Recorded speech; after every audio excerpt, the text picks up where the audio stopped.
I use this Zoom trailer right here. This Zoom trailer is quite a bit smaller in profile, as you can see from the Lake Fork Magic Shad. It's a lot thinner. It's more of a minnow. And I just get more bites on this little bit more finessey Zoom trailer than I do the Lake Fork Magic Shad after the pre-spawn. So really the only time I use the Lake Fork Magic Shad is March, sometimes early April. The rest of the time it's the Zoom trailer here. And like I said, we'll link both of these in the link of the description.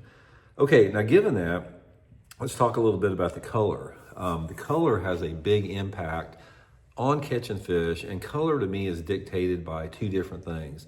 Dictated by water clarity, sometimes light intensity along with water clarity, and it's just whatever the fish want. That's one of the sort of like the difficult variables to figure out in bass fishing, is sometimes the bass do something completely contrary to traditional ways of thinking. So one of the things about using trailers on a bladed jig, keep an open mind and experiment a little bit.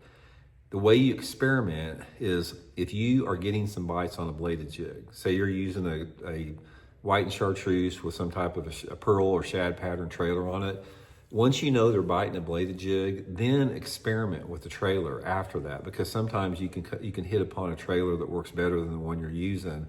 That's when I do my experimentation, is when I'm catching fish on a certain color. I know they're biting it, I know they're biting that lure category, so I start experimenting from that point. Okay, but moreover, the color that I choose is about the water clarity and sort of time of year a little bit. So we'll get into that. Now, one of the things that I do like to use in some type of a trailer is I've got two different types of ways of thinking here. The bass, to me, when they're biting a bladed jig, they're either feeding on perch or shad.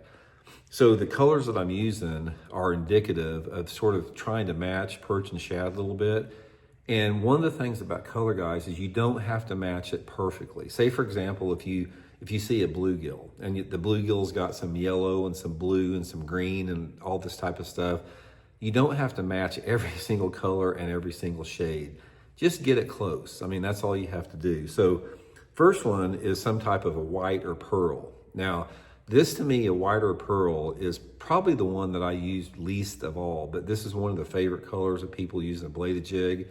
To me, the white or the pearl, this is when I'm fishing a lot more off-colored water. So if I'm fishing water clarity on a bladed jig that I think is a little bit marginal, which is probably like less than 1.5 feet of visibility, I'll use a brighter pearl or white trailer in those type of situations with that, because it stands out more.